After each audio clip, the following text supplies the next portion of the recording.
మీ business ఏదైనా మీ ఊర్లో promotion చేయాలంటే అది సుమన్ టీవీతోనే సాధ్యం. ఇప్పుడే సంప్రదించండి.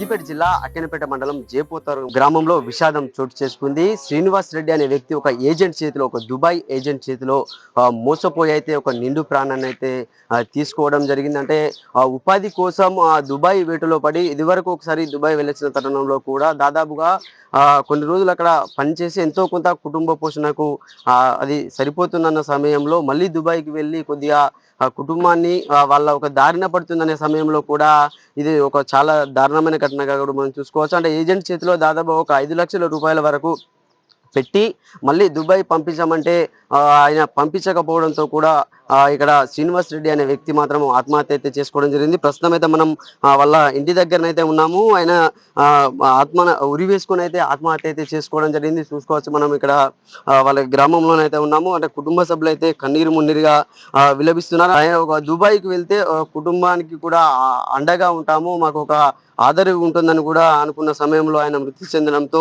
ఇక్కడ విషాద ఛాయలు అయితే అలుముకున్నాయంటే వాళ్ళ కుటుంబ సభ్యులు అయితే విలపిస్తూ శ్రీనివాస్ రెడ్డి వాళ్ళ భార్య అయితే ఉన్నారు. అసలు అక్క ఏం జరిగింది, ఎప్పుడు దుబాయ్ వెళ్ళి ఎప్పుడు వచ్చాడు మళ్ళీ? మళ్ళా మస్కట్ పోతానని మళ్ళీ మొన్న పెట్టిన సంవత్సరం 4 లక్షలు 10 తిరిగినాం. 20 లక్షలు అబ్బాయింది, 20 లక్షలు అబ్బాయింది. తీసుకొచ్చి పైప్ లైన్ వేసి పోరేసినాం.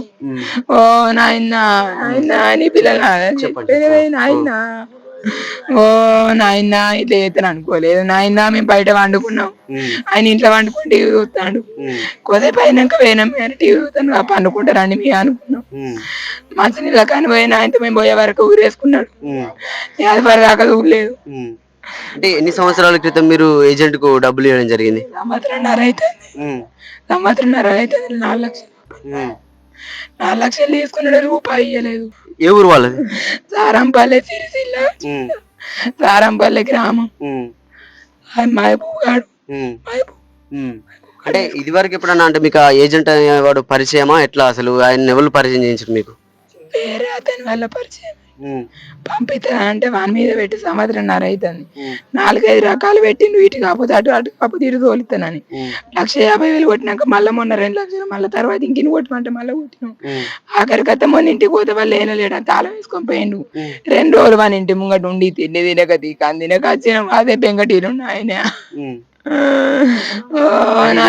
దుబాయ్ పోయినా మరి? అంతకు ముందు వేయండి రాకు 4 ఏళ్ళు పోయి వచ్చింది. కరోనా టైంలో వచ్చింది, ఇక మళ్ళీ పోలేదు. పిల్లలు ఉన్నారు కదా, 4 ఏళ్ళు పోయేద్దే, 4 ఏళ్ళు పోయేద్దే అప్పు తీరితే నా బిడ్డ పెళ్లికి అవుతాను అనుకున్నాడు. మళ్ళీ ఒక 4 సంవత్సరాలు దుబాయ్ వెళ్తే అంటే ఆడపిల్లలు ఉన్నారు, 2 ఆడపిల్లలు కూడా, చిన్న పిల్లలు కూడా ఉన్నారు, వాళ్ళు చదువుకుంటున్నారు. వాళ్ళు అంటే చాలా దారుణమైనటువంటి అంటే ఏజెంట్ల వలలో పడి చాలా మంది అయితే అమాయకులు ప్రాణాలను అయితే కోల్పోతున్నారు. అంటే వాళ్ళని నమ్మి అంటే ఉపాధి కోసం వెళ్తే ఇంట్లో వాళ్ళకు కూడా మేము సహాయపడినట్లు అవుతుందని కూడా చాలా మంది ఏజెంట్ల వలలో కానీ పడి విలువైనటువంటి ప్రాణాలను అయితే కోల్పోవడం జరుగుతుంది. చూడొచ్చు, ఇద్దరు ఆడపిల్లలు అయితే ఆయనకు శ్రీనివాస్ రెడ్డికి అయితే వాళ్ళని కూడా మాట్లాడించే ప్రయత్నం అయితే చేద్దాం. అసలు ఏం జరిగింది నాన్నకి ఏమైంది, అసలు ఏమైంది? మేము బయట వండుకున్నాం, మా డాడీ లోపల వండుకున్నాడు. వచ్చి అడిగిండు, అడిగితే నేను ఫోన్ ఇయ్యా అన్న. ఫోన్ ఇయ్యా అంటే లోపల పోయిండు. పోతే నేను వాటర్ తాగడానికి పోయినా, బుక్ పట్టుకున్నాడు. బుక్ పట్టుకుంటే ఏం రాస్తున్నా డాడీ అంటే, ఏం లేదు బొమ్మలు గీస్తున్నా అన్నాడు. అంటే సరే ఎత్తి అని నేను వచ్చుడితోటి కాసేపు తర్వాత మమ్మీ పోయింది. పోయేతోటి డోర్ తీసుకొని రా అన్నాడు. తీసుకొని వచ్చే వరకే చచ్చిపోయిండు. నీకేమన్నా డాడీ అంటే లాస్ట్ గా ఏమైనా చెప్పిండు, ఏమైనా మాట్లాడా నీతో? ఏం చెప్పలేదు.